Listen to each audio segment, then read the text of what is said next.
En este segundo domingo de la transfiguración del Señor, la píldora es: ninguno llega a la vida eterna si no es siguiendo a Jesús, llevando la propia cruz en la vida terrenal.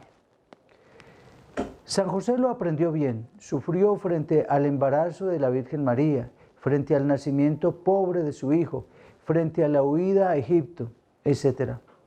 Confiémosle a él nuestras diferentes situaciones personales y comunitarias, pero en particular la situación de Ucrania y otros países afectados por la guerra y la violencia.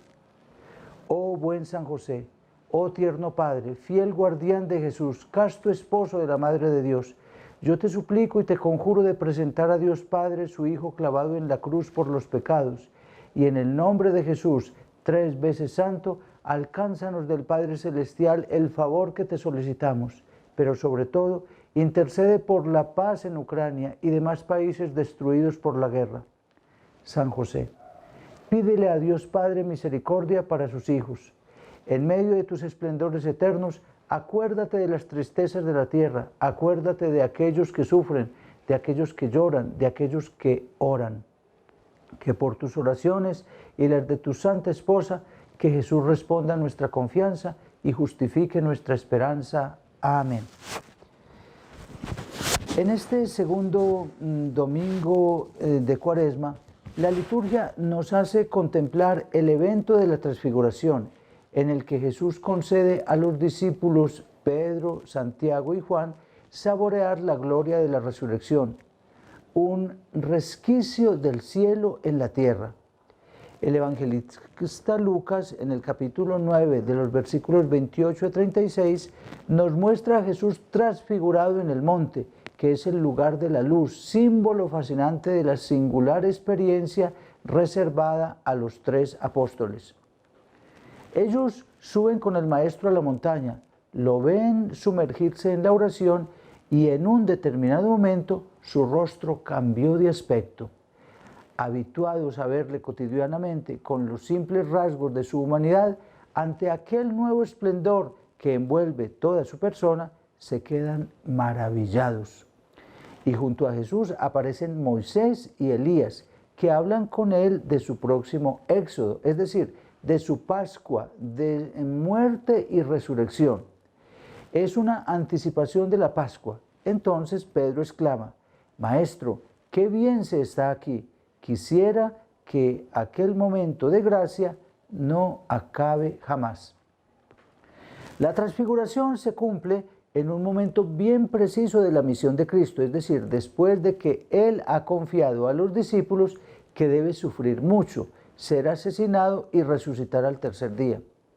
Jesús sabe que ellos no aceptan esta realidad, la realidad de la cruz, la realidad de la muerte de Jesús, y entonces quiere prepararles para soportar el escándalo de la pasión y de la muerte de cruz, porque sabemos que este es el camino por el que el Padre Celestial hará llegar a la gloria a su Hijo resucitándolo de entre los muertos. Y este será también el camino de los discípulos, o sea, de nosotros. Ninguno llega a la vida eterna si no es siguiendo a Jesús, llevando la propia cruz en la vida terrenal. Cada uno de nosotros tiene su propia cruz. El Señor nos hace ver el final de este recorrido, que es la resurrección, la belleza, llevando la propia cruz. Por lo tanto, la transfiguración de Cristo nos muestra la perspectiva cristiana del sufrimiento. No es un sadomasoquismo el sufrimiento. En cambio, es un pasaje necesario, pero transitorio. El punto de llegada al que estamos llamados es luminoso como el rostro de Cristo transfigurado. En Él está la salvación, la beatitud, la luz, el amor de Dios sin límites, mostrando así su gloria.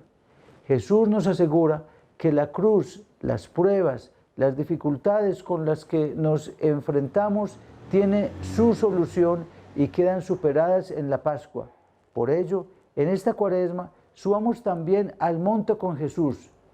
¿Pero en qué modo? Con la oración. Subamos al monte con la oración silenciosa, la oración del corazón, la oración siempre buscando al Señor. Permanezcamos algún momento en recogimiento, cada día un poquito. Fijemos la mirada interior en su rostro y dejemos que su luz nos invada y se irradie en nuestra vida. En efecto, el Evangelio de Lucas insiste en el hecho de que Jesús se transfiguró mientras oraba. Y yo particularmente les invitaría para que consulten en internet la Comunidad Mundial de Meditantes Cristianos. Ahí ustedes pueden aprender a hacer la oración de la meditación. Jesús entonces se había sumergido en un coloquio íntimo con el Padre, en el que resonaban también la ley y los profetas, Moisés y Elías, y mientras se adhería con todo su ser a la voluntad de la salvación del Padre, incluida la cruz, la gloria de Dios lo invadió transparentándose también externamente. Es así, queridos todos ustedes, cuántas veces hemos encontrado personas que iluminan, que emanan luz de los ojos, que tienen una mirada luminosa, rezan y la oración hace esto, nos hace luminosos con la luz del Espíritu Santo.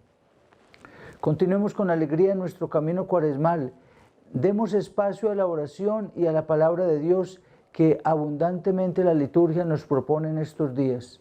Que la Virgen María nos enseñe a permanecer con Jesús incluso cuando no lo entendemos y no lo comprendemos, porque solo permaneciendo en Él veremos su gloria.